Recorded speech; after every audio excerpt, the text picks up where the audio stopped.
Fantastic to have this virtual workshop on rainwater tanks. As James mentioned, I've been running a series of workshops for a number of councils for many years, and rainwater tanks is definitely always one of the really popular ones. And they're a great device. And what I'm going to run through today is just some background about why we use rainwater tanks and why we want to harvest rainwater from an environmental perspective, and from a individual perspective. And I'm going to run through how you set up a rainwater tank, because we often get a lot of questions about what is the right way to set up a rainwater tank, and kind of demystify some of the things that you need to think about around setting up a scheme in the first place, like tank size and how much roof should you collect. And then we go into a bit more detail just about what are the specific types of tanks and pumps and things like that that you think about when you've actually worked out how to set up the scheme. So I might just start on why rainwater tanks are a great device, particularly for urban areas, even when we have mains water. And they do a couple of things. They're really great for at a systems level. If every household had a rainwater tank, we would be much less reliant on these dams that you see here. This is one of the Upper Nepean dams, and everyone probably knows about Warragamba, but there's actually 5 or 6 dams that Sydney relies on, that dams all of the Upper Nepean section of our water supply, and we effectively are starving those rivers of the water supply. So the less reliant on this, the more that we can release environmental flows downstream for these big river systems. But rainwater tanks also help increase the resilience and diversity of our overall water supply, because unlike these big catchments that you see here, every time it rains, so today if you had a rainwater tank on your property, it would, the roof would be contributing rainwater to that. But this big catchment that you see here would not actually be contributing much water into this dam. It would basically be caught by the trees, soaked into the ground, and not much would end up back into the dam. So they work really differently to these big water supply dams. And then obviously now we have desalinated water, so it's less reliance on desalinated water, which is high energy use. It's an increasingly warming world. It's not great to have our water supply connected to our energy supply. It also helps drought-proof your garden, so you've got a water supply if you've got water restrictions, and it also actually helps improve our local waterways by reducing the amount of stormwater runoff that goes into our local creeks, and helps also improve the water quality, because it actually captures the rainwater tank actually captures a range of different pollutants as well. So it has all these great benefits, and you can use rainwater for a range of different things. Most people obviously probably know that you can use it for watering gardens, so irrigation systems, but you can also use it for topping up pools. If you've got a pool, pools are a big user of water, just because they evaporate so much, even if you're not using them. And as well as internally for things like toilet flushing, using it in your washing machine, and also showering and bathing. And a lot of people actually wonder whether you can even use it for drinking. And interestingly, you can use it for drinking as well. It's not prohibited from using rainwater tanks for drinking, and that's just because even in the fringes of Sydney, people don't. Some people who live on the edges of Sydney don't actually have a mains water supply, so they still rely on rainwater tanks for drinking. Although New South Wales Health doesn't actually recommend using rainwater tanks for drinking, just because of, and we'll go into it, just because of the less reliable water quality supply. And so if we look at rainwater tanks, and if we think about how we use water in the home, and about how we might set up a rainwater tank to save as much water as possible, this is a pie chart just showing all the different uses of a typical household, and this will vary depending on your situation. If you have young kids, for example, doing lots of more washing than you normally would, your washing amount might go up. Or if you've got teenagers that insist on just washing one piece of item in the clothes washing because they must have that item, that may also go up as well. But generally, for a typical household, this is the type of water use that you would see. And it's generally roughly split equally between a couple of 4 or 5 different uses. So this is for a single dwelling, I might say. So if you live in an apartment or a townhouse with not much garden area, this component will drop down. This is the garden, so watering for the garden. This is your clothes washing, your washing machine, your shower and your bath, and then the toilet. They're probably the main uses. And then the rest of these uses are just the different taps around the house. So what we can see is there's an equal split typically around the house of how we use water. And that's why generally when we talk about rainwater tanks, it's actually better to use it for more things. Because if you only use it for irrigation, you can only meet 20% of your demands, even if you had the biggest rainwater tank. But if you used it for all these different uses, for garden, clothes washing, shower and bath, and the toilet flushing, you'd use it for more like 80% of the different uses in your property. So you get a lot more opportunity for saving water, and I'll talk to that a bit more as well. And this will vary depending on the number of people in your house, and it will also vary depending on whether you have a pool. I mentioned pools, one of the big users. You can see the difference. These are houses without pools, and these are houses with pools. So yeah, so simply topping up your pool with rainwater is a good way to save water. So generally, we recommend the best way to set up a temp from a general holistic perspective is to actually have your rainwater connected to as many uses as generally you feel comfortable with, and it depends a little bit on your actually situation, but generally if you connect it into more uses, what that means is, and when I say uses, that means like the clothes washing machine, the toilet, and the irrigation, for example. That means that even though it's, say for example, the last few days it's been really cool, but it's been raining a lot, so that means the tank will be filling up. But if you only used it for irrigation, the tank would get full pretty quickly and would stay full during this rain event. But if you used it for the shower and the clothes washing over the last 3 or 4 days, you've probably had, showers, maybe done a load of washing or two.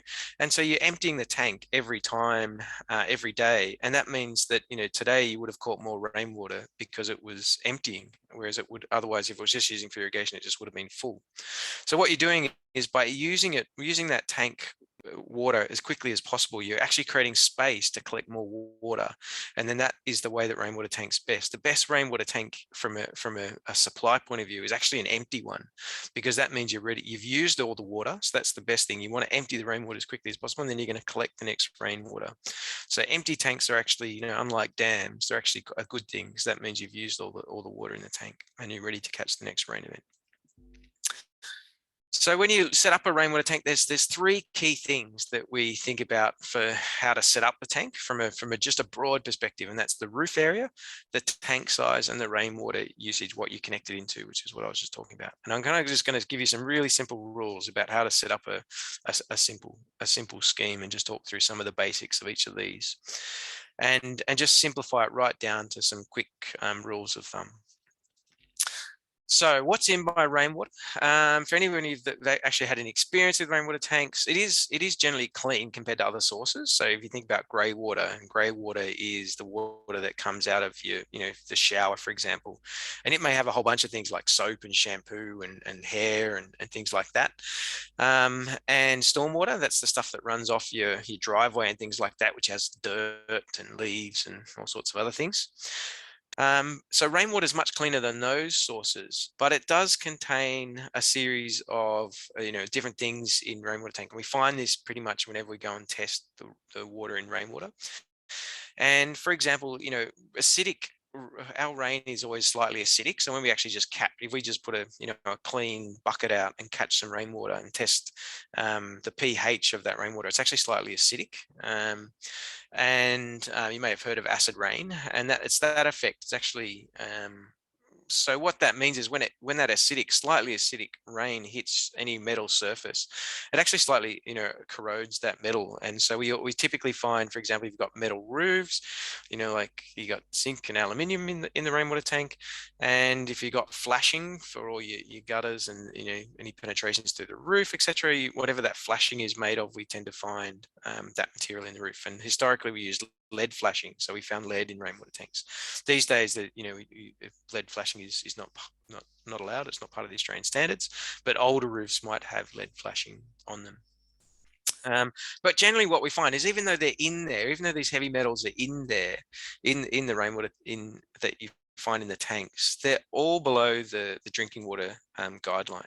So they're all at really, really low concentrations. So we know that there's these very fine traces of heavy metals in the rainwater tank.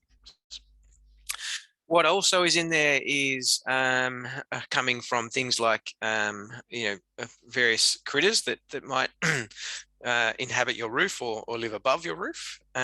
Is we find a whole bunch of different pathogens.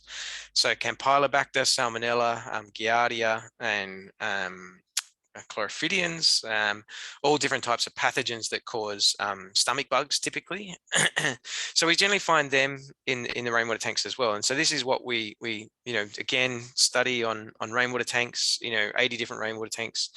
And this found that, generally speaking, a fifth of the rainwater tanks had Campylobacter in them. So generally we know that rainwater tanks at some point in time have some type of pathogens in them, and that's why New South Wales Health doesn't recommend them. And that comes from these guys, our little friendly possum critters and birds typically. So the pathogens that end up in your roof are from your birds pooping on your roof if you've got overhanging trees and stuff like that. And it's generally assumed, like if we do enough testing, we'll generally assume that pathogens are in those rainwater tanks. And that's kind of the health reason. That's generally why we don't set it up for drinking. But drinking is only one really small component of your use of rainwater. You only drink about a few liters per day per person, whereas you use 50 liters per day in the shower. So if you have drinking water as a separate mains water supply, you're not actually not actually taking a lot out of the potential rainwater uses. The rainwater still can be used for everything else in the house.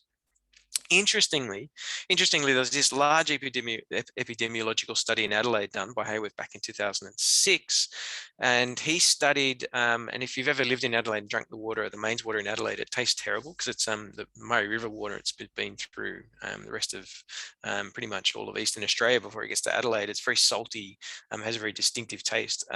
About 25% of households in Adelaide actually have rainwater tanks, and they use it because they actually prefer the taste of rainwater for drinking. And so he did this large study comparing houses with and without rainwater tanks, because they all used it for drinking, those ones that had it. And he found that actually, interestingly, there was no difference between the two groups, between those that had rainwater tanks for drinking water and those that didn't have it. And so it seems that somehow even though there's pathogens in rainwater tank, we adjust. We seem to have gut bacteria that manages to keep us healthy, even though there's pathogens in the water. We get used to it somehow. So what's in your rainwater tanks? So this may look like your roof. So this is probably the key consideration for rainwater tanks, is that if you've got overhanging trees, and particularly those that if you've got deciduous trees, you'll get this every year, but they drop obviously this, and that gets into your tank over time. Even if you have a first flush device, and I'll talk a bit more about that later, but even if you have a first flush device, you still get leaves and sediment on your roof, which ends up into the gutters, even with gutter guards. And I'll talk a little about gutter guards too. But what this often does is drop fine sediment into your tank as well. And so over time, your tank forms a bit of a sludge in the bottom of it. And it's hard to keep out. And the best way is to keep your roofs free of leaf litter as much as possible. So my rainwater tank, I was, before this rain come, I was up on the weekend, literally just, cleaning out the roof and the leaf litter from my gutters and my gutter guards. So what's in my rainwater, as well as, we've talked about, heavy metals, talked about pathogens, talked about, leaf and sediment. You can get mosquitoes in rainwater tanks. They're easy to keep out using these screening all the inlets and outlets. And what this is showing is that's an overflow outlet from a rainwater tank, and it's got this fine mesh around it. And so what that does, it just means that mosquitoes can't fly and lay their eggs inside your rainwater tank, and so you don't get the mosquito larvae in your tank. So you always screen the inlets and outlets to rainwater tanks just to stop mosquitoes getting in there. And that's becoming more and more important as our climate changes and we start to get more of these diseases like Ross River fever and things like that, which are spread by mosquitoes. Okay, so if we talk about roof, so that's kind of what's your roof is really important because that's the surface, that's what's running off. So the cleaner you can keep your roof, the less things you get in your tank effectively. And obviously you're not going to be able to keep it completely clean, but the better, the cleaner it can be, the better the water quality. So that's the first thing. So for example, like what I find is I've actually got a big jacaranda, which partially overhangs my roof. And jacaranda is a beautiful tree, except that they drop their leaves and then they drop their flowers. And if I don't get the flowers out, the flowers have this ability to kind of get into my tank, and they actually slightly discolor the rainwater, so it starts to turn slightly slight brownish color, not terribly brown, but just not particularly aesthetically pleasing. And the worst thing is actually start to create a smell in the rainwater tank. If after it gets a bit hot and the rainwater tank heats up a bit, it actually starts to create this awful odor in the tank. So yeah, so it can have deterioration of the water quality over time. So it is actually something to consider. But yeah, so if we talk about the roof area and maximizing, how big a roof area do I need to capture? So obviously, the bigger the roof area that you can capture, the better. Because obviously, if you only capture one small, veranda roof that's only maybe 10 square meters, you're not going to get a lot of rainfall off that, small veranda roof. But do you need to capture the whole house? That's the question. How much? Because that might involve diverting 6 or 7 different downpipes into your rainwater tank. So you really want to know how much of the roof do I need to capture before I get enough. Because if you don't have to divert half the house, great. That just simplifies all the plumbing to get that side of the house into the rainwater tank, or the back of the house into the rainwater tank, or whatever it is. So if you think about this, it's a simple calculation, really. If you've got a 5 mil rain event, which is something like we would have had today on a 100 square meter roof, that 5 mil rain event creates, it's just this simple mass, 5 times 100 gives you 500 liters, which is half a kiloliter. So if you know rainwater tank sizes, a half a kiloliter tank is a small tank. So if you have a 4 kiloliter or 5 kiloliter tank, which is a common size, today's rainfall would have given you, roughly, 10% of a 5 kiloliter tank, so that's how much you get off. So you can see that, capturing about 100 square meters, it gives you a bit of runoff, doesn't necessarily give you a lot. And if you had a 200 square meter roof, you would have got a 1 kiloliter. And then on a to get the same amount of runoff from a 50 square meter roof, you'd need double the rainfall. So you can see that roof size, directly impacts the amount of runoff that you're going to get. And so what you can do is you can use things like Google Maps. Actually, if you right click in Google Maps, you can actually do this thing that calls, it's the very bottom one. I think it's called like Measure or something like that. And what you can do in Google Maps is you can right click around your roof. So you can trace it all the way around it outside of like this. And if you close that line that you're drawing in Google Maps, it'll actually give you an area. So you can use Google Maps to quickly measure the area. And what you do is you work out which parts of your roof, which is, where it's sloping effectively, drains to which downpipe. So this is a little assessment we did for a house in Dulwich Hill. And you can see here we found that, basically all of the back part of the house drained to one downpipe, and it actually had 80 square meters.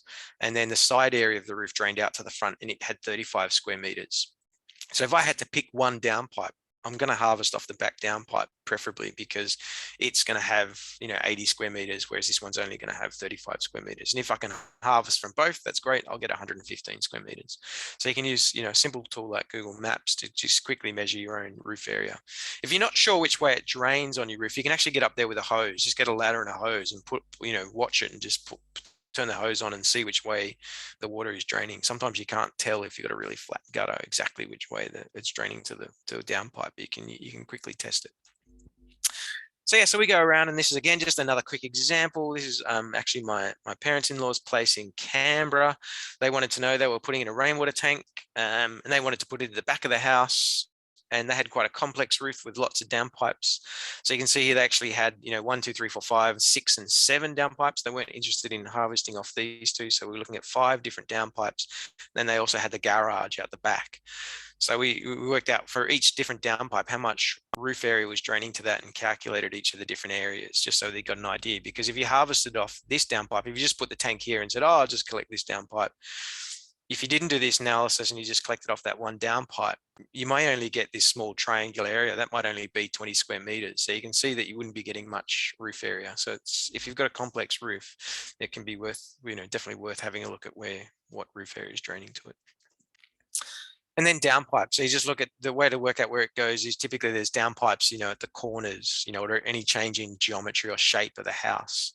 So you'll see that. And that's what I was saying. Sometimes, say, for example, you might not know exactly which part, if there's a downpipe at the back of this house, front and back, you may not know exactly which one drains to which. You could just assume half. But if you're not sure, you can just get up there with a ladder and see, and put the hose in there and just see which way it's draining to work out where the split is between them.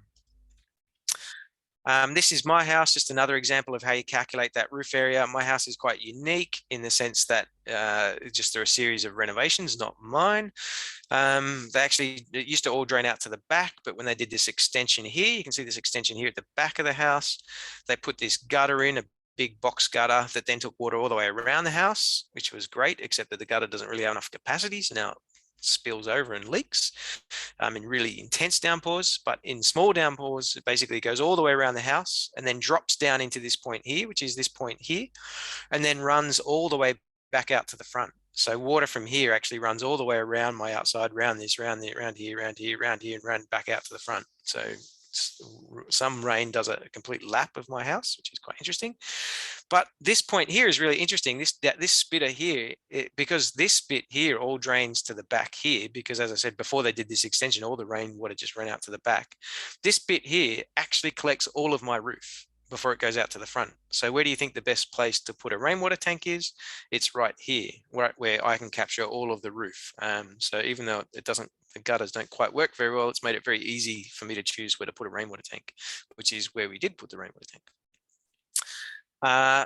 So yeah, this is my parents-in-law's place again in Canberra, the same thing. So where do you put, the rainwater tank is often again related to the uses. So they had this hot water tank. This H stands for the hot water tank, which was outside underneath the eaves there. They had the laundry here, and then they had a couple of bathrooms here. They actually have another bathroom here.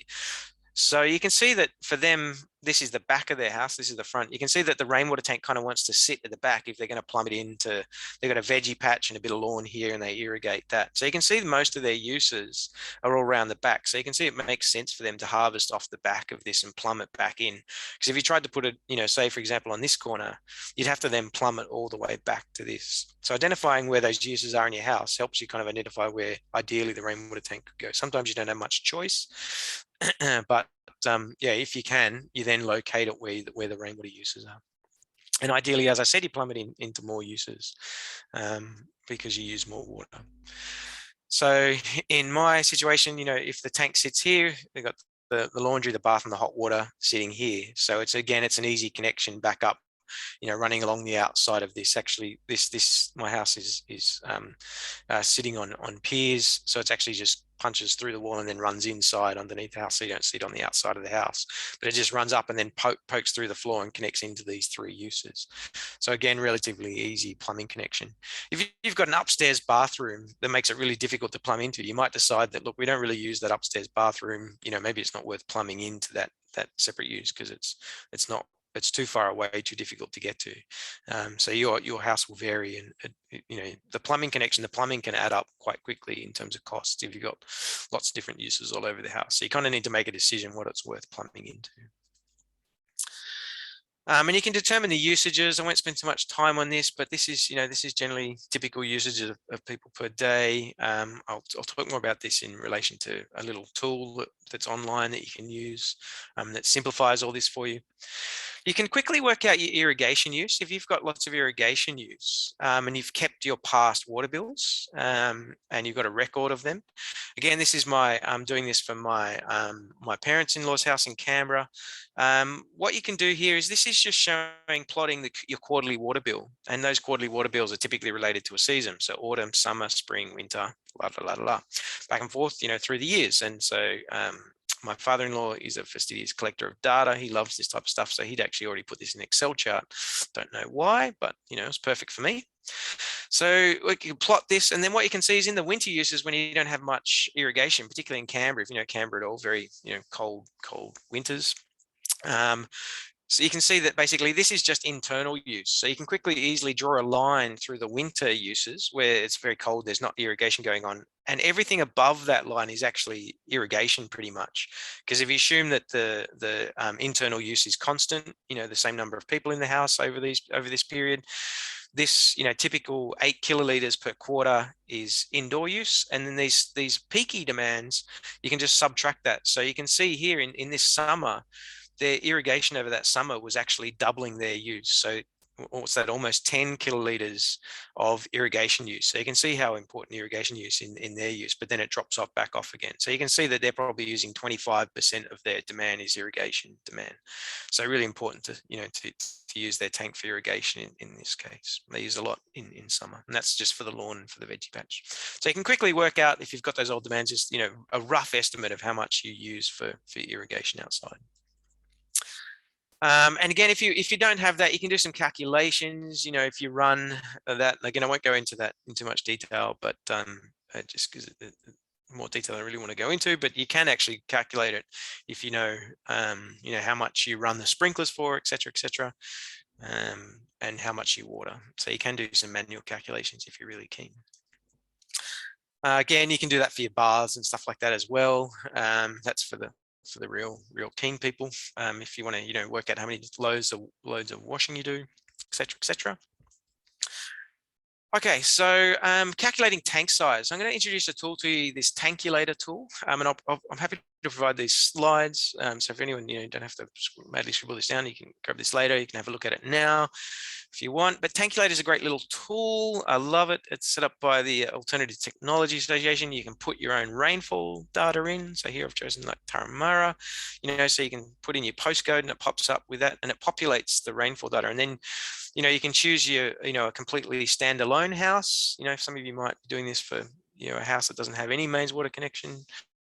You can choose that, but in this one, I've just, a typical suburban house does have mains water connected. And then you put in this breakdown. So what you can do is you can take your water bill, and then from your water bill, you can work out how much you use per day in the house, and then you can just do a quick split. And so you can use the numbers that I had up there in the very beginning in that pie chart, just quickly, because it won't change it too much. You can play around with these numbers and change it, but if you just put those numbers in, just to give you a quick rough estimate from the start, it's pretty robust. It won't change too much. So you can just quickly break down how much, this is 15% of your use is toilet, 27% is bathroom, which is your shower and baths, 22% is laundry, 16 kitchen and garden, and other is 20%. So you just quickly put in, and then Tankulator just splits that 300 liters using those percentages you put in. And then you put in your roof area. So that's where you calculate, from Google Maps, you put in your roof area and you can work out, say I'm going to harvest 100 square meters of roof. You can put in your roof type. To be honest, it doesn't really matter. The first flush diverter, you can just ignore that, for these calcs. It's not going to, again, this doesn't really matter. You can put it in if you really, love details, and put in a couple of liters. This is only typically, 1 or 2 liters, but it doesn't really change the results too much. And then you can start tankulating or calculating, for those of you who are not so geeky. And it gives you this lovely chart. So it just spits it out. It's as easy as that. It's like a few screens, and then it calculates this. And what this is plotting here is the water level in your tank. So I've got a 10 kiloliter tank in here as the, you can change the tank size over here. So I've chosen 10 kiloliters. And then you can see, rainwater, it must have rained here, and the tank fills up. And then you're using it for a bit, and then it hasn't rained for a lot, and the tank level goes down. Hasn't rained for a long time here, and it goes empty. So those little orange spikes. So you can show you, how your tank level goes up and down over time. And then you can see how much rainwater you use, and it gives you this nice summary at the end. Your tank saves you, in this scenario that I've put in, 84 kiloliters, and then 24 kiloliters is supplied from the mains water. So this scenario here is saving about 75% of the water in your house. And so you can get a quick calculation of, how much water you're going to save with your rainwater tank. And if you don't, you sit there, go, well, I can't fit 10 kilos. What about a 2 kiloliter tank? You can just change that here, click this button, and you recalculate it. And you run it through. And on this side here, you can change what you connect it into. You go, actually, I'm not really sure I can connect it into the toilet. You can just flip that over to mains, and then you just quickly calculate, and then it'll update it and tell you, okay, well, if you don't connect it into mains, then you'll only save 70 kiloliters of water. So it gives you some really, great data, and you can play around and do some plots if you like Excel. You can quickly plot some numbers, and I've done that for you to show you what you can do. So the questions to ask Tankulator are these. You know, how much water do I save? And I've done these scenarios. I've pre-done a bunch of these scenarios for a typical household in a, you know, a typical single dwelling in Ku-ring-gai. So I've done some pre scenarios here, so you can see what I mean by, you know, how do you use Tankulator to answer questions. So for example, I've just fixed the rainwater tank and I've said, okay, what if I've got a 5 kiloliter rainwater tank and I've fixed the roof area? And I said, what if I plumbed it into these different uses? Garden and toilet, garden, toilet and laundry, garden, toilet, laundry and hot water. And you can see that you basically, if you plumb it into all these 4 different uses, you're using almost 4 times as much water as just the garden. And that's simply because your garden only has about 20% of the demands, whereas this is 80% of the demand. So you're plumbing it into more different uses. So you can see that, as I said at the beginning, the more uses you plumb it into, the much more rainwater use you're going to get. And so from a conservation point of view, you're going to get a lot more water saving, which is, maximizing the use of your tank, because all of this generally, costs the same. There's a little bit of extra plumbing, but it's the same tank size, the same roof area, and it saves, 3 to 4 times as much water. And I've just plotted that on a chart, just showing, if this particular scenario, you can kind of see it visually that, using a lot more, saving a lot more water by plumbing it into different uses. So that's the first thing. You can play around with that for your scenario. You can also ask the question of how big should my tank be? And here I've kept the gardens, toilet and laundry. So say, for example, I've decided I'm going to plumb it into these 3 things. I've said, okay, well, I'm happy with gardens, toilet and laundry. That's what I can plumb it into. Now I've said, okay, what if I keep the roof area the same? What if I can change my tank size? How big should my tank be? And I've plotted that data here because it's easy to see visually. So this is the tank size increasing in size. So 2 kiloliter tank all the way up to a 10 kiloliter tank. And you can see here in this particular scenario, there's not that much benefit in going from a 5 kiloliter tank to a 10 kiloliter tank. So I would say, well, you're better off saving your money for doing something else. Don't bother going from 5 kiloliters, even if you can fit it, just get a 5 kiloliter tank, because the difference between a 5 kiloliter tank and a 10 kiloliter tank, it only saves you an extra kiloliter. So there's not a lot of, environmental benefit, not a lot of water savings by going for that extra 5 kiloliters. And you can see there's actually not even a big gap between 2 kiloliter and 5 kiloliters. And that surprises a lot of people. But the thing about plumbing it into lots of internal uses, you actually don't need big rainwater tanks. So I've got a 4 kiloliter rainwater tank. I've got standard 2 kids, 2 of us, 2 parents, so 4-person household, and we have, on average, we have 75 to 80% of our rainwater, of our water supplied by rainwater, and I plumb it into everything except the drinking tap. And so you can see a 4 kiloliter tank is not that big, relatively speaking, but yeah, it can save a lot of water. And then you can also ask, how much roof do I capture? And you can see here that what this is doing is, and now I'm holding the 5 kiloliter tank and the plumbed area, because I've worked out that 5 kiloliters, is a good size tank. I'm not getting much benefit beyond that, and I'm plumbing it into that same garden, toilets and laundry. And you can see here again, once you get about beyond 100 square meters of roof, you can see that I'm not getting that much benefit. And what that means is that in most events, the 100 square meters enough is to really fill a 5 kiloliter tank in most events. You're not really getting it. So that's great. That means I may not have to chase, that downpipe that's right at the other end away from where the rainwater tank wants to go. So it's a real benefit sometimes knowing you don't need to get every single downpipe. If you can, great, plumb it in. If it's cheap and easy, do it. But, the general rough rule of thumb is, a 5 kiloliter tank with a 100 square meter roof plumbed in to, gardens, toilets and laundry, 3 different uses. That's a pretty good scheme set up for maximizing the amount of water that you save. And that's just that same thing just plotted. So you can see it plateaus here, and that's just saying that I'm not saving any more water once I get, that should say roof size. I'm not saving it much any more water really once I get beyond 100 square meters of roof.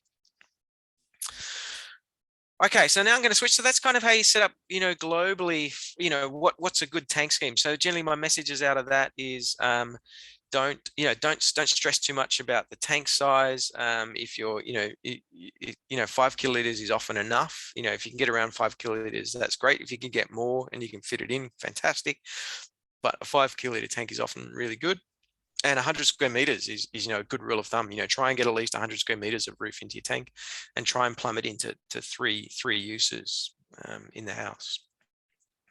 So now I'm going to change tack a little bit and just go into some of the details. I'm going to talk about some of the, the actual different types of tanks and pumps and things like that, and gutter guards and things like that. So I'm going to talk more about the details and how you plumb these things. So the great thing about, if you went back probably, pre 2000s, you didn't really have much choice in rainwater tanks, but since then, there's been an explosion in the different types of tanks. Every time I look now, there's all these different products on the market, to fit all different shapes and sizes. So you can have round tanks. Round tanks are good. They're the most efficient. They're the most, they're really strong, just because of the shape and the ribbing. And this gives you some typical prices. And what you tend to find is that, just because of the efficiencies and economies of scale, actually, to go up into these bigger tank sizes, you actually, don't spend that much more to go into the bigger tanks. But yeah, you can get steel and plastic, between them. Generally both are fine. It really depends on your situation. Like for a bushfire situation, I'll talk more about this. Bushfire situation where you might have, be susceptible to bushfires. Steel tanks are better. Plastic tanks are much more at risk. And we would have all seen that. Some of the, the PVC pipes and stuff like that melted in some of those houses, that were, unfortunately, caught the recent bushfires. So yeah, so steel tanks are definitely, the way to go for, those situations. They're much more obviously secure. And that you can also line it. You can get these special linings for steel tanks, which also helps as well, for steel tanks. Slimline tanks, so they're round tanks. Slimline tanks are really great for fitting alongside fences, and if you've got narrow passages down the side of the house and your neighbor's fence. So these are two, I think they're 4 kiloliter rainwater tanks piggyback together. So one rainwater tank's connected to the other. So this all together is 8 kiloliter tanks.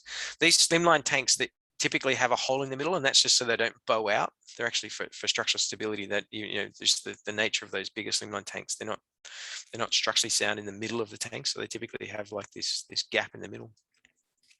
The steel tanks have this internal ribbing, which you can kind of see here. This internal ribbing, which allows it to not have that hole and be a little bit more compact. But you can get steel slimline tanks as well. And I'll just quickly touch on here all the different components of a rainwater tank scheme. This is a really good photo of it to show it all. This is the downpipe coming in. This is the first flush diverter. So water comes down here, comes down this pipe first preferentially, and this just has a little dripper at the bottom. So what that does is that dripper, water's rushing down here off your roof, and that dripper only lets a little bit of water out. So water slowly backfills up, but while it's doing that, it's capturing the first flush, the sediment and some of that leaf litter, and then it goes backs up, and then it goes back into here and into the rainwater tank, and then that's just flowing into the rainwater tank. It's got this, air gap with another inlet screen to screen out litter coming in there. Then this is a rain bank, and I'll talk more about that, but that's like this automatic switching device between mains water and rainwater tank. And then that goes to a pump, which you can't see, but that pump then pumps water back into the house. And then this is the overflow. Slimline tanks, typical costs of slimline tanks. They tend to be a bit more expensive, although these days, the price difference isn't that much between it. But yeah, generally, as you can see there, steel tanks are typically more expensive. I just talked to this. This is a tank installed on a stand. If you've got a sloping site, you generally want the rainwater tank to be flat. So I'll just mention that while I've got this photo here, and you can see the tank under the pump. This is a pump set up underneath, and that's what supplies water back into your house. If you're supplying water back into the house, you need a pump, and then it's also just got a tap for if you want to fill up a bucket or whatever here, or put a hose on it. And so yeah, you can see that that's the pump, typical size of a pump for a rainwater tank. Under the house, I'll show you these examples. So you can actually put it under the house if you're really tight for space. I generally don't, and this is like one product here called an eco sack, and they're a bladder. And so these collapse. They literally, like when they're empty, like they're just, like a plastic bag. They're basically just, but it makes the plumbing really difficult.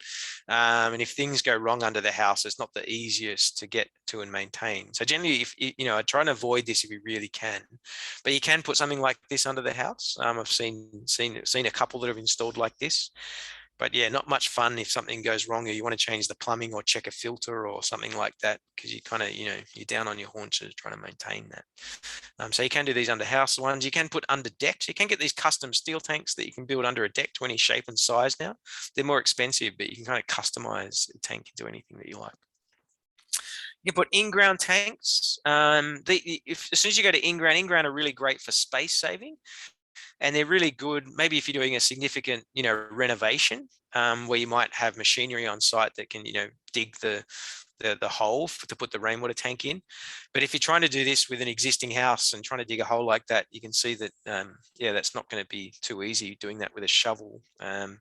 So yeah, you really want to think about, if you're going to do an in-ground rainwater tank, how do you actually going to, get access for machinery in there, and even just, the tank or something like that, even into the backyard, because they tend to be bigger and heavier.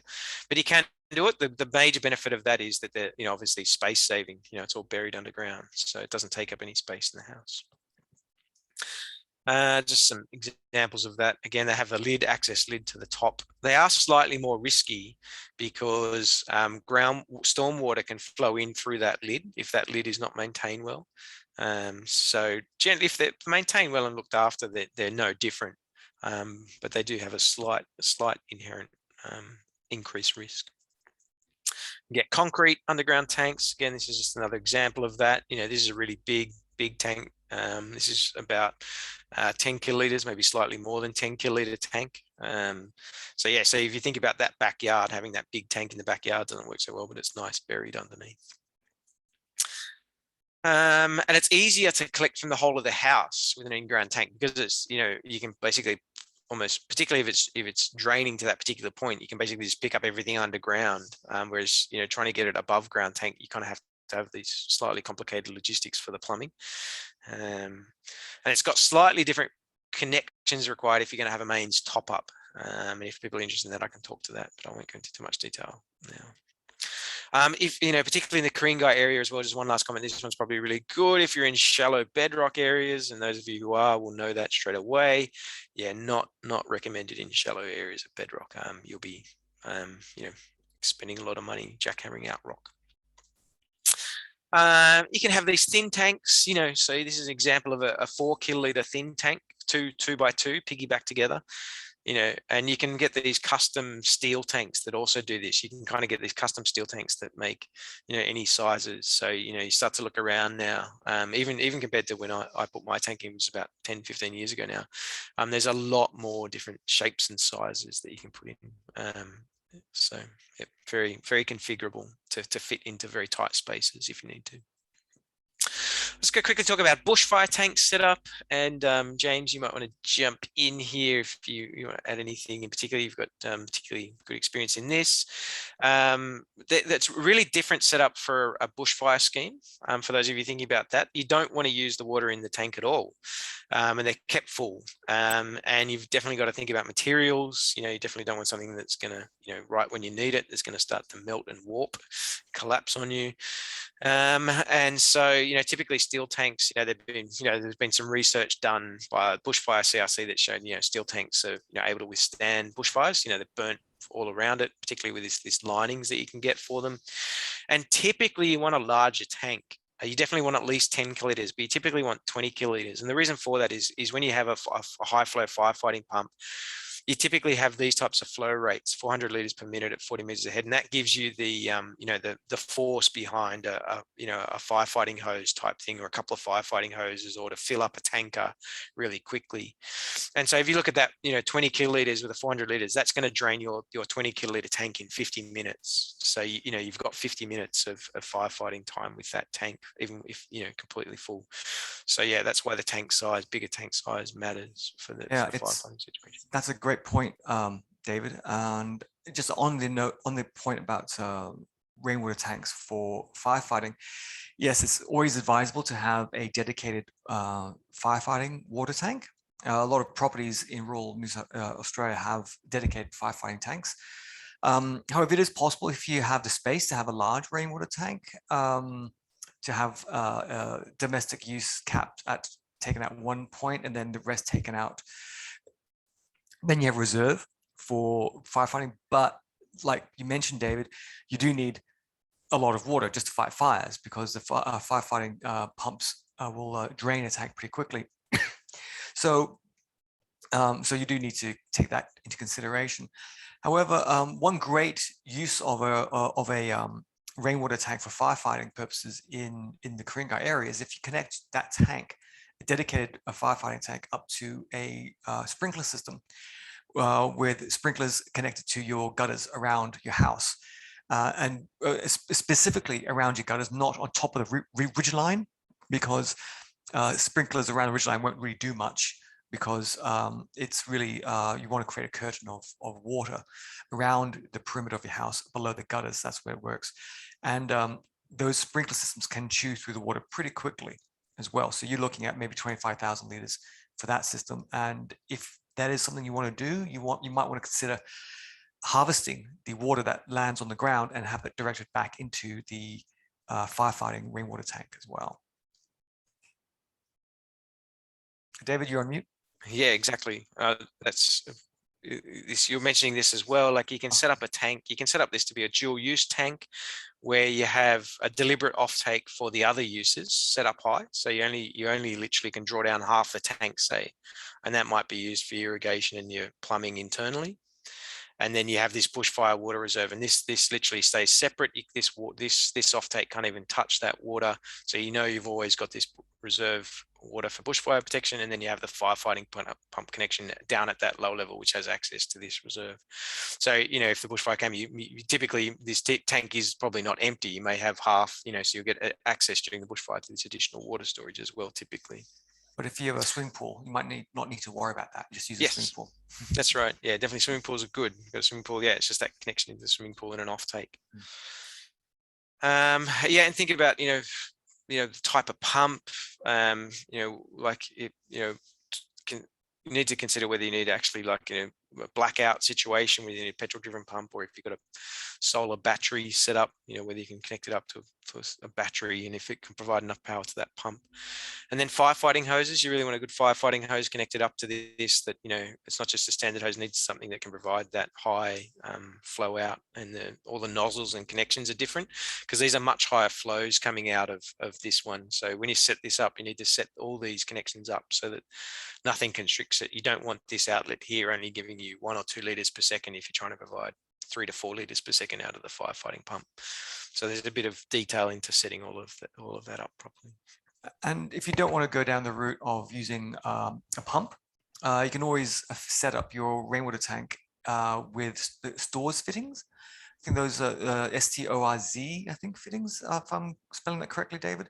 Yep. Those fittings will allow the RFS or Fire and Rescue New South Wales to connect their hoses up to your rainwater tank, or connect their pumps up to your rainwater tank, and use your water in your bushfire reserve. Just one point about using pumps. If you do decide to use pumps for firefighting, it's definitely worthwhile having a regular routine or calendar routine to test your pump and make sure that's actually functioning, because the petrol can go off in pumps in the reserve. I think, but the diesel though is less likely to go off. But again, I think Dave, you might be able to speak to that, but regardless, it's definitely worthwhile doing regular testing of your pumps. Yep. And making sure everyone knows how to flip that on in that situation, so that everyone knows, they understand the routine of doing it. It's like your fire drill, something you do regularly. There was just a question, and I just saw, sorry, I just picked up this question now. Any data on the increased energy use required to operate a typical tank pump? And I'm really glad that you asked that question, because I actually put a meter, like one of those energy meters, on my pump to see, and I worked out, I ran it over a number of months and measured it. And for those of you who are really nerdy, I used 0.25 kilowatt per hours per kiloliter, and that may not that doesn't make much sense as a number, but just to give you an idea, so of what typical a good rainwater tank setup, it's not a lot. It's about, for a kiloliter of water, I'm spending, I think that's, 2.5 cents or something like that. It's a few cents per kiloliter of water that I'm supplying. But it is more than mains water that comes from Warragamba Dam, because it all pretty much drains by gravity from the dam. The water supply that you come from Sydney Water is about 0.1 kilowatt hours per kilolitre. But if you compare it to desal, desal is between 2.5 and 5 kilowatt hours per kilolitre. So it's about double mains water energy use. So it is an increase in energy use because of the pump, but it's certainly a lot less than desal. You can optimize the pump use if you're really interested in energy use with a pressure storage vessel. And that is really good, because what that does is every time you flush the toilet, say, for example, if you have a little 80-litre pressure vessel, the pump doesn't turn on and off, and that's how pumps run really inefficiently. And so the pressure vessel actually can supply half the pressure vessel without having to turn the pump on. So, and that would minimize it. There's studies showing that if you use a pressure vessel, you can halve the amount of energy use. And that's just that the pressure vessel sits next to your pump. Needs an additional extra space, but that's the best way to get a really energy efficient rainwater tank setup. So good question.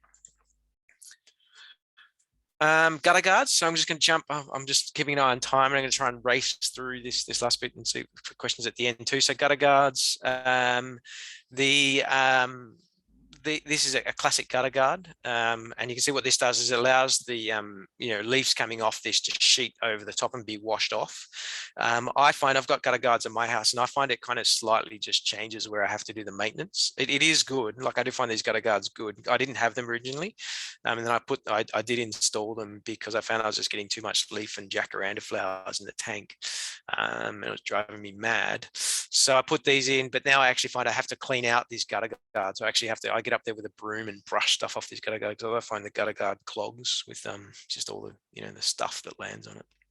So they do help. They definitely do stop stuff getting into your tank, but that doesn't mean no maintenance really for me. There's these leaf shedding inlets. You will see these. You'll come across these. And I kind of really show these just to say that I actually don't really think these are great. I think if you want to do something, if you do have leaf and you want to keep the leaves out, these are not great, because unlike the gutter guard, which has a large surface area to collect a lot of leaf litter, these have a very small. So if you imagine you've got 50 square meters of roof and all the leaves coming off it, and it's going onto this small screen here, that will clog very quickly with leaf litter. And then what happens is the water just, the leaves don't really sheet off as they should. They're stuck on there. The water pushes them on even more, and then the water starts to sheet flow out of that. So you'll see these. My general feeling is that these leaf shedding inlets are not great. Like, if you got nothing else, maybe you'd use them. But yeah, not my preference. First flush diverter, we talked about this in that example, and this is connected in between. The idea that what happens is that, when you first rain, say for example, it hasn't rained for a few weeks, all the dust and, leaves accumulate on your roof. And then when it first starts to wash, when it starts to rain, you do get a bit of that stuff being washed off straight away. And the idea behind the first flush diverter is some of that dirtier water comes down through and out through this thing.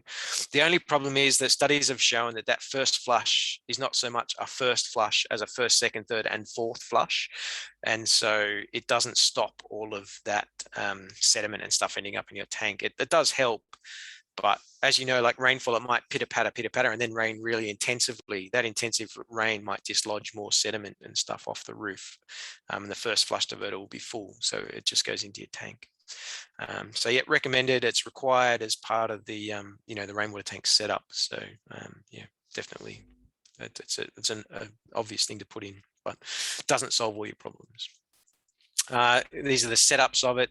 This is my father-in-law's house. This is actually the tank they put in. You can see the plumbing here through that, and it's got this bend into here with the first flush diverter, and their first flush diverter just goes directly into the garden and just waters that rosemary bush.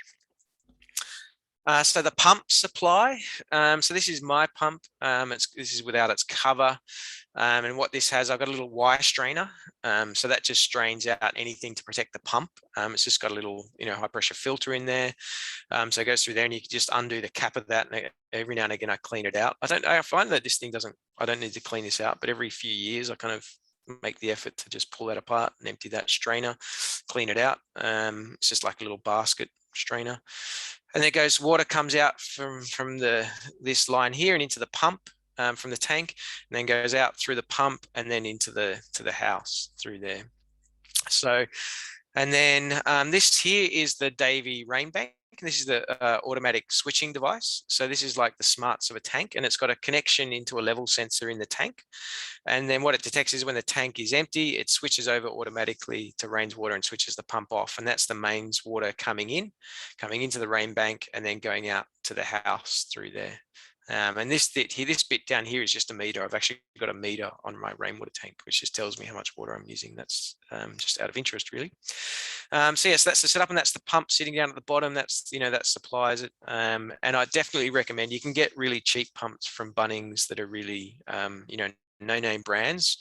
But with the no-name brand and the cheapness, you'll be forever replacing it. You definitely in pumps, just the way pumps work with all the seals and glands and stuff like that. It's one of those situations where you get what you pay for. Definitely recommend one of the name brands, Davy, Grundfos, Onga. They're all the key ones. Don't go for anything other than that. I use my strong recommendation, because you really don't want to have to fix the pumps. Just replace them. It's just it's just something you just want to work. If you put a pump housing over this to keep it quiet, particularly if you're next to neighbors and things like that, I generally find just on the noise, my pump is really quiet. In the daytime, I don't notice it, but at night when there's no other noise around, you do hear a soft whirring. It's kind of like, your fridge. During the daytime, you don't hear fridge kick on, but at night you might hear the fridge kick on. It's like that. It's that sound. It's just that gentle whirring. So, you generally want to keep that noise down. You don't really want it near bedrooms if you can, just when you're trying to sleep and you want quiet, or if you're really sensitive to noise. But generally they're pretty quiet. I generally recommend an external pump as opposed to an internal pump. You can get an internal pump, but if things go wrong, it's just harder to fix and get access to and things like that. So I generally recommend this external pump setup. But again, if you're tight for space, you can do a pump that sits inside the tank. This rain bank, you can still have that rain bank, but it just sits outside separate from the pump. So what that means, this rain bank is really clever. It just means that you run out of rainwater tank and it just switches over seamlessly between your rainwater tank and your internal use. Yep, so we talked about that. I might just jump through these. These are quite technical. I'm just going to jump from that. This is just how you plumb the tank in. We've talked to most of that. If anyone's interested in surcharges, maybe I'll just jump to that. I'm just very conscious of time at this point. You can surcharge it. These are more complicated rainwater tanks. I'm going to flip through that. Let's go quickly talk to pumps, just sizing your pump. So you can do, if you're slightly technical at all, and you're happy kind of reading charts, you've got that scientific engineering background, you can look at the pump curve, and generally, like, what you're looking for is something like this: is you want to run a couple of things if you're trying to supply it to your house, for your pump. Generally, like Sydney Water guarantee that you'll get 15 meters of pressure to your house. So you definitely want at least 15 meters of head, and that just makes sure that your shower works. You get a nice pressure coming out of your shower, for example. If you don't have less than 50 meters, your shower will kind of tend to dribble out. So you want to be up in this range of having at least 20 to 30 meters of pressure of head coming out of your pump. And then you want kind of like, if you kind of size it, if you think about a low flow shower head, they tend to run at about 10 liters per minute. So, if you had two people having a shower at the same time, you'd want at least 20 liters per minute. So if you've got two showers in your house, you might want to have, and you want, good pressure, and then somebody else might be running the tap, and the clothes washing machine might be running, you might be running 30 or 40 liters per minute. And so you might want this bigger pump. Whereas if you've just got one shower and, two people living there, you might be able to get away with this small tank, because only, two people and having a shower, maybe one other thing. And so this might be enough for you. So you can actually have a look at that and just translate that. And it's pretty easy. If you just think of a shower, your shower is your most intense use in water. Peak use, type instantaneous use. Unless you got kids that open the tap and like running the taps full board just for fun. Yep, maintenance, we talked about that. Yep. And then the other thing is, you got to clean out that first flush diverter. If you've got inlets and outlet screens, maintain those. And you should desludge your tank. New South Wales Health recommend desludging your tank every 5 to 10 years. To be honest, the best way to do that, I've found, is I have on my tank like an outlet which is at the very bottom, which I just open up, and it just lets out some of that really sludgy stuff. So it is just literally a tap opening on one side of the tank, and I just literally open up the tap, and some nice sludgy black stuff comes out, and I just do that kind of just before it rains. So I just did it literally on the weekend. I was going, oh yeah, rain's coming. I'm going to let out some of that sludge, let out some of the water, and you get some gunk come out, like just leaf litter and stuff like that, that's slowly decomposing your tank. So you do need to desludge the tank, and it's easy to do rather than getting a truck in to desludge it, just to actually have an extra opening. So just quickly on regulations, this is the last slide. It's just, yeah, if rainwater tanks don't need a DA, there's a SEP specifically for rainwater tanks that make it exempt. And you have to just follow these rules. It's got to be less 10 kiloliters or less. It's got to be less than 400. It's got to be, sorry, more than 400 millimeters from a boundary, from your neighbors. It's got to be located behind the front building line, less than 2.4 meters in height. That's the tank. It's got to collect roof water only, and it's got to have no offensive noise from pumps, which if you set it up correctly, it won't. And if you meet all of these requirements, you don't need a DA. And if you've got a bigger tank than 10 kiloliters, or you don't meet any of these, you have to lodge DA with council. So that's final slide for me. I will come back for questions. And yeah, apologies for running over time. Any of those that feel like you need to leave, I won't be offended if you jump out.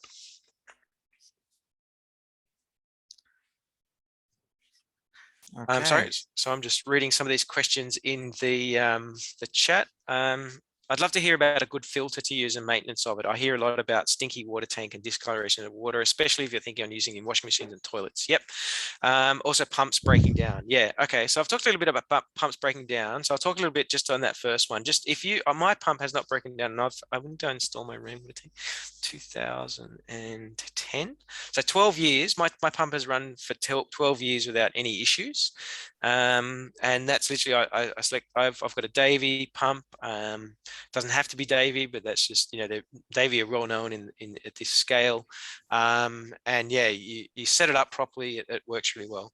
In terms of filters, there's a bunch of different filters in the thing, but generally what I recommend is a media filter, like an activated carbon filter, because it removes color. And there's one called Big Blue that I quite like. There's others around that you'll see it, but if you look at an activated carbon filter and have a look at Big Blue, then you'll see others in that range. And what it does, it's really good at stripping out. And I kind of wish, it's a really good question, because I kind of wish if there's one thing I'd change about my rainwater tank situation, I'd kind of wish I had put an activated carbon filter in. I've never retrofitted it back in, but I do get a lot of grief from my family about stinky water when they're having showers. So I cop that. So yes, definitely, particularly if you've got overhanging leaves, roofs, you know, leaf dropping on, definitely worth thinking about it. And I helped my neighbor install theirs, and I put the Big Blue on their system, and they've got overhanging leaves too, and they don't get the stinky water at all. So it really just knocks it out. You do need to replace the activated carbon every now and again and keep that filter kind of clean. But yeah, they work really well. And then you just size it for the flow. So the other thing about those carbon, just make sure you match the flow to your pump because they're different sizes.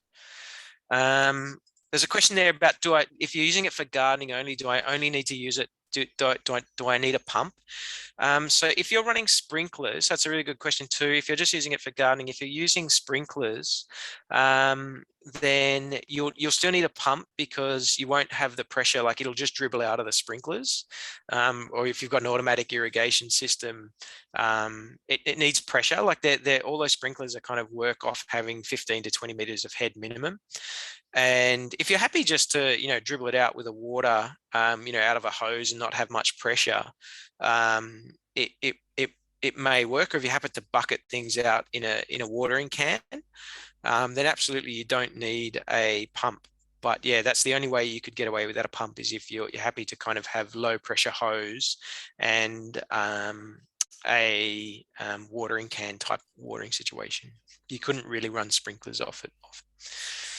Unless the only way that you could possibly do it is if you have a really steep block and you've got 10 to 15 meters of difference between, you know, which some houses in Ku-ring-gai do, you could maybe irrigate the bottom of your block off with sprinklers, but that's pushing it. David, I have a question, actually, myself. Yep. At the early part of your presentation, you're talking about contamination of rainwater tanks from metals and and bacteria and bugs and whatnot. And my question is about using the rainwater to water your vegetable garden. Yep. Now, Yeah. if Good you way. had, say, a metal roof, Yep. would that be an issue over Yeah. time? Yeah, it can. So particularly like interestingly, like it's a really good question. So what happens is the heavy metals, if you've got the heavy metals in there over time, organic matter, because it's got lots of charged particles, that's why you put organic matter in your garden. So, you know, your classic dynamic lifter or whatever, that's what I mean by organic matter, you know, good garden, veggie growing stuff. It's got lots of what we call cation exchange capacity, which is why it's really good because it actually helps you capture good plant growing nutrients like calcium, magnesium, potassium, all those things. But it's actually also really good for binding heavy metals to it. So we find in that top 10 layer over time, the heavy metals do bind to that. But we're probably talking 20 or 30 years of use before you even get to noticeable levels, because the concentrations of heavy metals in there are so dilute, particularly zinc. Zinc in particular is everywhere in the environment. Zinc is like at, you know, 3 or 4 orders of magnitude higher concentrations than most other metals. It's just a very common element. So yeah, over time you can get your soil tested over time. I think Macquarie University, I don't know if they're still doing it, but you could send your soil off, your garden veggie soil off to Macquarie Uni, and they test it for free and tell you what heavy metals you had in there. But you can use it if you've got lead flashing, if you've got an older roof, and lead flashing is really distinctive. If you kind of YouTube lead flashing, you'll see what I mean. It's very ductile. That's why they used it. It's a very distinctive kind of nature. I wouldn't recommend using it because lead is the one thing that can cause health problems. You know, the classic Mad Hatters issue. And if, I mean, if you have a tiled roof that doesn't have any lead flashing, is that better than, say, a color bond Yeah, roof? yeah, definitely. Yeah, it's the amount of metal, really. Like, so you'll always have metal, like you'll have metal guttering, or, you know, you'll always have some flashing. So every kind of roof will have some amount of it. But yeah, definitely, if you've got a tiled roof, you definitely have a lot less metals coming off than a you know, a color bond roof or similar, like a metal roof. So yeah, definitely. You know, and that's what mine is. Mine's a tile roof. Yeah, so definitely. And then just on that, just the other thing is, yeah, just on pathogens, yeah, definitely you can as well. Like if you're irrigating leafy greens, for example, and then you ingested that, there is a risk there, but as per drinking it, it's a pretty low risk. So, you know, if you wash it well and, you know, dry it out before you use it, then it's pretty low risk from a pathogen perspective. Okay, but back on the metal roof thing, because I have a metal roof and it's kind of interesting for me. So even though metal roofs have more metal in it and more metal that can go in rainwater time, you're still talking about a long period of time, 20 to 30 years. Oh, definitely. Yeah, it's really long because the concentrations are so low. Like, it's literally like, you know, when I said it's like the concentrations for most metals, they're below the Australian drinking water guideline. So when you actually get, you know, there's actually slight trace elements of heavy metals in our drinking water too, very, very trace amounts. And that comes from all sorts of things. That can just come from metal pipes that our water supply is, you know, supplied in. They are slightly corroding over time. So, you know, they're at drinking water guide, you know, below the Australian drinking water guidelines. So yeah, so it's there, but very, very trace amounts. Gotcha. The lead is the issue. Lead is the issue because the lead flashing for whatever reason is known to be accumulate quicker and corrode quicker. So I saw that question about saying if you have lead flashing, which is installed a few goes, where I'd like to install a rainwater tank, I probably wouldn't, you know, myself, you know, depending on how health conscious and how risk averse you are. But, you know, if it was me, I probably would avoid trying to use lead flashing on a veggie garden, just because, yeah, the heavy metals will get trapped in, you know, the organic matter takes it up, and then obviously that can then accumulate in the veggies. How much that accumulates in the veggies is, don't really know. You'd have to go to someone who looks at plant nutrition and how much that actually bioaccumulates in the plants. But my gut feel is probably, you know, the root vegetables like potatoes and sweet potatoes and things like that, they probably accumulate more of the lead than, say, broccoli and stuff like that. But, you know, just on a conservative side, you know, you're probably better off just avoiding it. But yeah, you could do more research into that specific and say, yeah, would it be safe? Because it may well be, but yeah, it's just using that precautionary principle, I guess. There's a question there about local contractors. Council can't recommend anyone, but I can, because I'm not with council. I really recommend a contractor that we work with a lot called Never Stop Harvesting. Really good, know their stuff about rainwater tanks. So never stop harvesting. A good team do good work. That they installed my rainwater tank, and I've worked with them on bigger scale projects too. So very good. But yeah, a couple more questions coming through. I have an old tank which does not work. I asked a couple of plumbers to come give me a quote to fix it. No one gives me a quote. Where can I find a plumber to fix it, to install a new one? What's the reasonable price? 1 kiloliter and for gardening only. Depends a little bit on what you mean by it doesn't work. I guess, yeah, as I said, try never stop harvesting. They'll come in. It depends exactly what you want. But yeah, in terms of a plumber, I have a plumber that we use. Generally just I don't know. Others may have a good plumber, local plumber that's around if it's really simple work. Generally, what I find just on this, if I just talk about rainwater tanks, if you're looking for someone to do it, you definitely want to ask somebody, have they had experience installing a rainwater tank? The first few people that I asked to do it, they or I got quotes from to do it, and I was asking them questions, and they clearly didn't know what they were talking about. To be honest, like that, I was just thinking they're telling me all this stuff, and I'm going, I know that's not true. I know that's not true. There's a real variety of knowledge amongst plumbers about rainwater tanks. That doesn't necessarily mean that they're bad plumbers. I'm just saying that some of them don't necessarily have a lot of experience in installing rainwater tanks. So you definitely want someone who's got experience installing rainwater tanks. That's my own personal experience. I've come across that myself because we run I'll get to this a little bit later, a rainwater tank rebate program. And a requirement of the program to get the rebate is that you have a first flush diverter. And I've had a few run-ins with some plumbers where they will argue blind that you don't need a first flush diverter.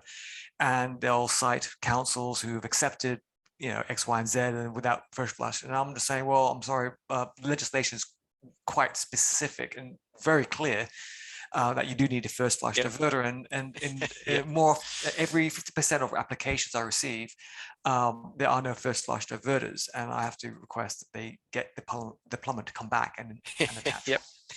Yep.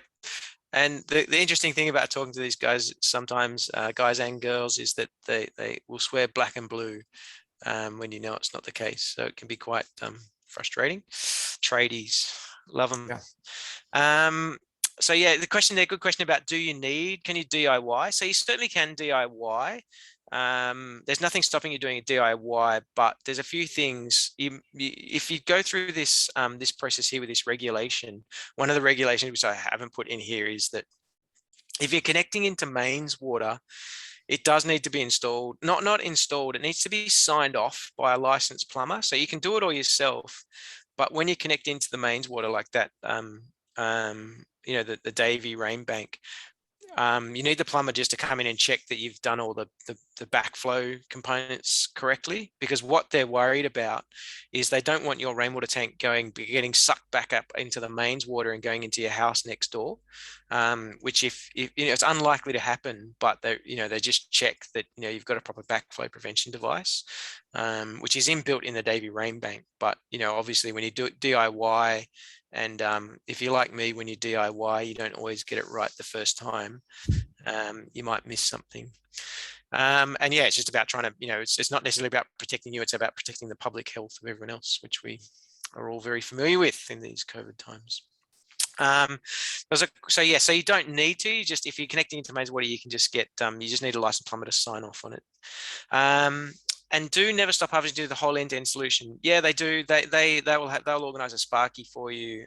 So it's a good question about the Sparky. You need a plumber and a Sparky if you're going to connect in the pump, but they will organize it. So they organized an electrician for me, or you can just use your own if you have your own electrician that you use. So either way, I don't think they do it themselves, but they will organize someone.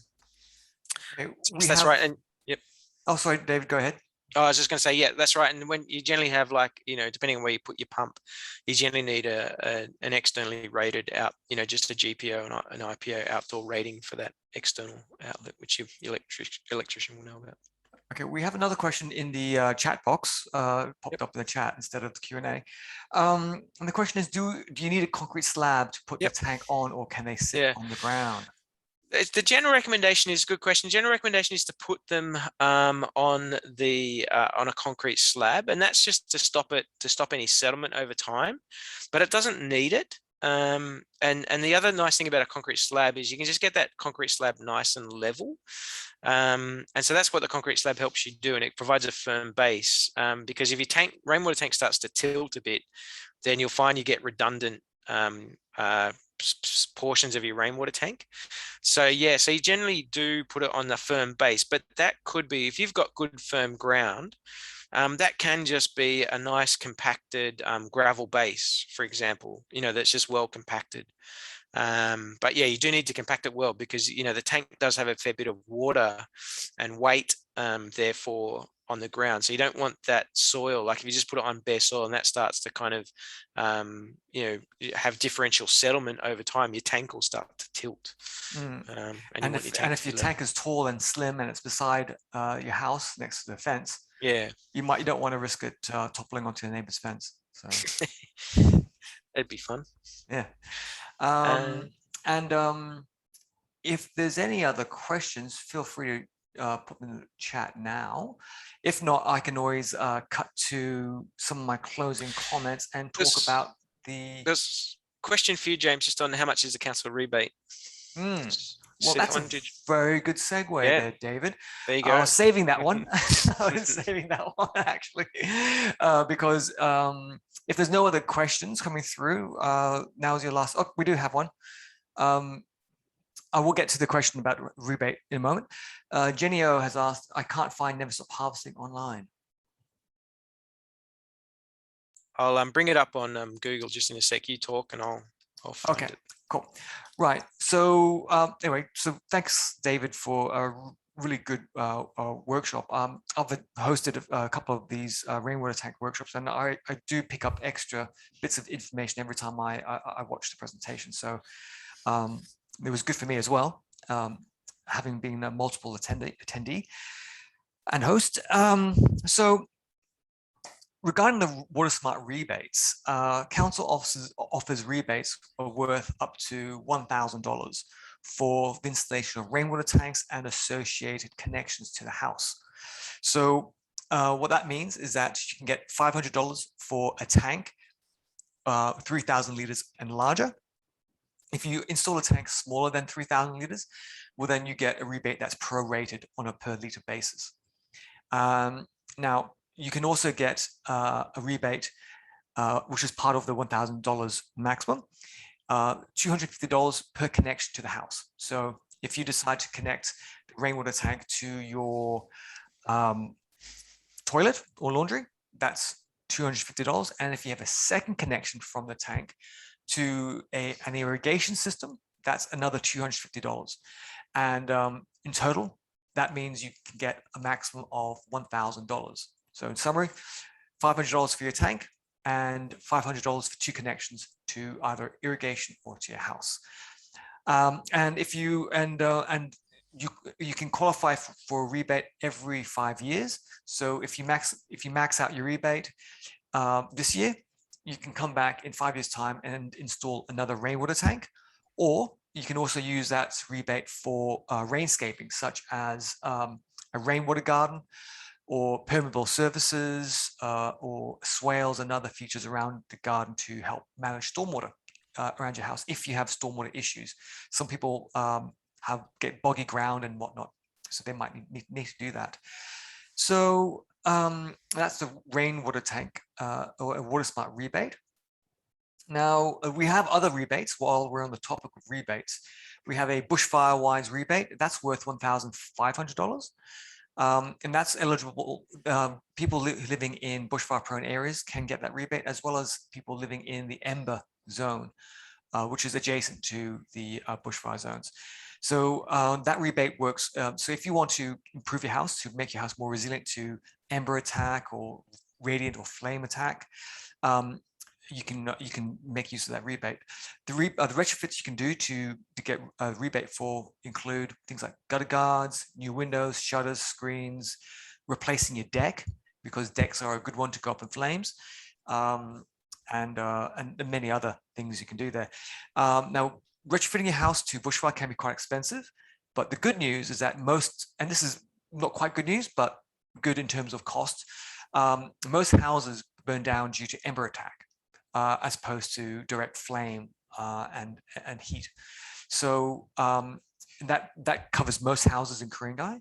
So, and the good thing about ember attack is that it's relatively cheap to defend against. So the $1,000 rebate can go a good ways to helping you with that. The rebate is $1,500, but what that is that it's broken out into $1,000 for the actual retrofit work. And if you have to get a DA or CDC to replace existing windows or an existing door, well, then council will help you out with a maximum of $500 for that. Now it is, you do get a portion of your work you get done. So say, for example, if you'll get, for the retrofit work, you get 25% of the cost of your retrofit up to a maximum of 1,000, and 50% of your DA or CDC fee up to a maximum of $500. The other rebates we have are energy smart rebates, and that's worth $2,000. And that's broken up into many different categories, so I won't go into detail there. You can find all these rebates on the council's website. Just search for rebate in the council search bar when you go to the council website, and you should find all the information there. And lastly, we have a few other events that you might be interested in. We have 3 bushfire simulation workshops. One on the 19th of October, one on the 2nd of November, and 16th of November. These workshops feature our state-of-the-art bushfire simulation technology, which we got from the States. These workshops focus on areas such as St. Ives East, Linfield East, and Fox Valley. These areas, if you know anyone, if you live in these areas, or you know someone who lives in these areas, I'd highly recommend attending this workshop or spreading the word about these workshops, because these areas have places that have one way in, one way out.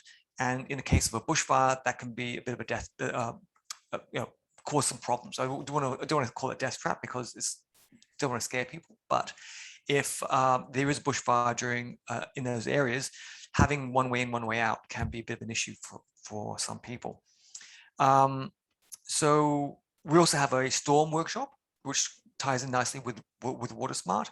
That storm simulation workshop is based on the same technology we have, and that workshop is on the 25th of November. And attendees to both the bushfire and storm workshops will have a chance to win one of 3 native beehives. So you need to attend the whole workshop to qualify for the beehive, to qualify for the draw. And you can find out how to book your spot for these workshops in the same way you found out about this workshop, via the e-news, Facebook, I believe it's Council's Loving Living Facebook page, and just by going to the Council's What's On page as well, we can search for the events. So is there anything else you'd like to close with, David? All good. All good? Okay, brilliant. All right, so with that, I'd like to call an end to the workshop and say thank you very much to everyone for attending. And I hope to see you in the Council's events in the near future. All right, all the best. Thank you. Thanks all. Thanks for good questions.